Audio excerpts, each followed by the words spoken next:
Bonjour et bienvenue sur les vitamines du royaume pour cette troisième capsule de mon témoignage. Amen, parce que la Bible dit qu'on doit témoigner des choses grandes que Dieu a fait. Et cette vidéo va certainement aider beaucoup de personnes. Ça s'intitule, cette vidéo, une expérience douloureuse, très douloureuse mais glorieuse. Amen. Et j'aimerais lire un verset dans le psaume 68, le verset 6, où il est dit « Le Père des orphelins, le défenseur des veuves, mais aussi des veufs, c'est Dieu dans sa demeure sainte. » Amen. Vous allez comprendre tout à l'heure pourquoi j'ai dit ça.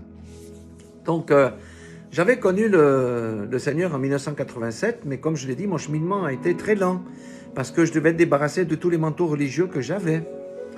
Bien que j'étais baptisé par immersion, tout ça, j'avais encore besoin d'être débarrassé de toute ma vie précédente aussi. Et je vivais heureux, j'avais une position dans une banque, j'étais marié à mon épouse que j'aimais, j'avais 3 beaux enfants, le premier avait 12 ans, le deuxième 10, la dernière 4 ans, et j'avais une maison. Donc tout roulait, tout était fantastique jusqu'au retour de vacances en 1998-98, ma femme, à la suite d'un contrôle, on a découvert une tumeur dans son sein. Je ne sais plus si c'est droite ou gauche, sein droit. Et c'est une tumeur qui était déjà bien avancée. Et quand elle est revenue là, on ne lui a pas tellement laissé le choix. On a dit, madame, il faut vous opérer. Elle est rentrée de son rendez-vous pour m'annoncer ça. Elle devait se faire enlever le sein où il y avait la tumeur. Donc c'était un choc. C'était un grand choc. Mais déjà, je pouvais, au travers de cette annonce, voir que j'étais quand même un homme de foi, j'avais quand même la foi en Dieu. Et je me suis dit, bon, ben écoute, alors fais-le. Il faut le faire, on n'a pas le choix, on va le faire. À l'époque, je ne savais pas prier comme je sais prier maintenant, parce qu'il y a des gens qui ont été guéris au travers des prières, etc. Et donc, elle est partie faire son opération. Et ensuite, elle est rentrée à la maison. Et là-bas, on lui avait dit, bon, c'est un cancer très rare, il n'y a que 2 cas connus au monde, il y en a un aux États-Unis, parce que vous savez, les hôpitaux universitaires s'échangent des choses.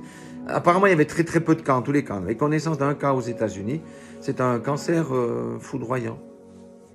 Bon, qu'est-ce qui s'est passé? C'est que ensuite, il est passé de l'autre côté et elle a dû subir l'ablation de son deuxième sein. Mais c'était toujours ma femme et je l'aimais quand même. Mais elle se dégradait. Mais moi, j'avais toujours foi que Dieu allait la guérir. Donc voilà. Alors, comme face à cette situation très difficile, qu'est-ce que j'ai fait? J'ai quitté mon emploi. J'ai dit, je veux me mettre en indépendant. On a créé une société avec un ami qui travaille à la banque, 2 amis. Et voilà, je suis parti en indépendant. Et même à la banque, on m'a dit, vous êtes fou de partir dans la situation de votre épouse. Mais moi, c'était décidé dans mon cœur aussi pour d'autres raisons. Je suis parti en indépendant. C'est aussi le pas de la foi. Et c'est comme ça que je me suis inscrit au registre du commerce officiellement au mois de juin 2000. Alléluia. À ce moment-là, ma femme était déjà dans une chaise. Elle ne pouvait pas trop marcher. C'était un petit peu compliqué la vie. Et comme je ne voulais pas qu'elle soit soignée à l'hôpital, parce que j'ai vu les mauvais traitements qu'il y avait eu lors de ces derniers passages là-bas, j'ai vu des fautes professionnelles absolument incroyables et le manque de respect pour dire que même quand je vais discuter avec le cancérologue, il n'y avait même pas avec ma femme et moi, pour vous dire, il n'y avait même pas de bureau à disposition, on était dans les archives du CHUV pour discuter, c'était juste incroyable. Donc, enfin, je passerai tous les détails ici, ça n'a pas trop d'importance.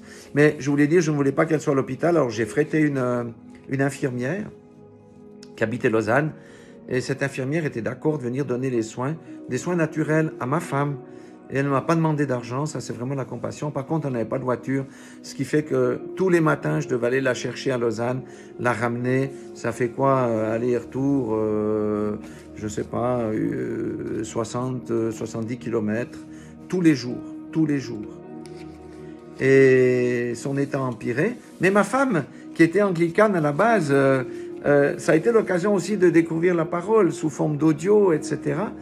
Et c'était assez merveilleux, on avait une très bonne communion. Les enfants étaient un peu trop jeunes pour comprendre tout ce qui se passait. Mais le 30 octobre 2000, c'était un samedi. J'habitais dans une maison avec la vue sur le lac et des vignes dessous. Et vous savez, l'automne ici en Suisse, dans les vignes, c'est magnifique. Les feuilles sont jaunes, oranges, le ciel bleu avec juste des petites traînées de nuages dans le ciel, comme les nuages d'automne, c'était fantastique. Et le 30,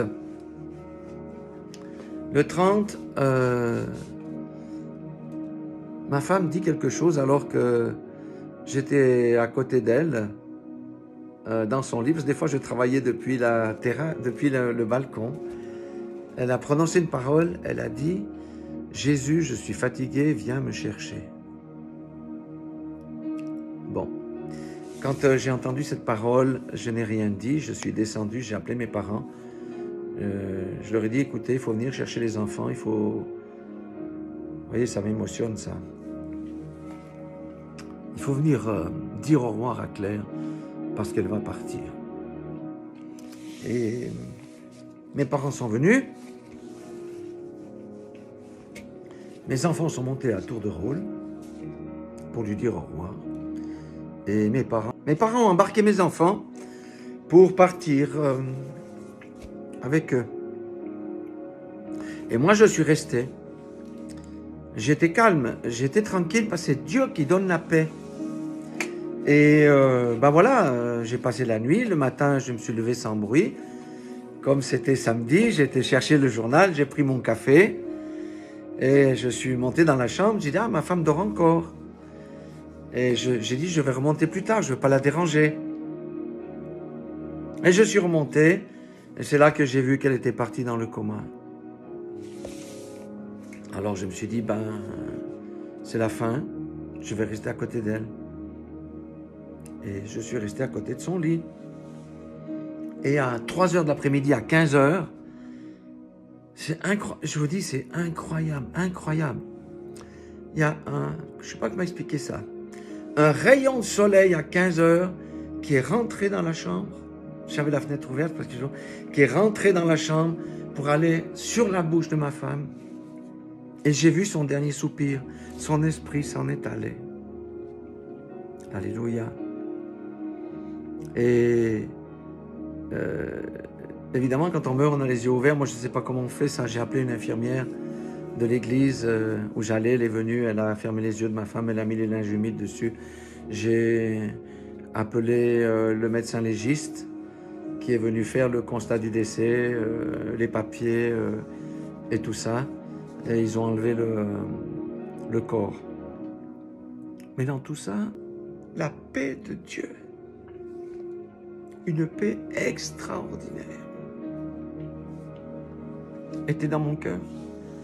Vous voyez, ça m'émotionne quand je pense à ça. Mais je dis que Dieu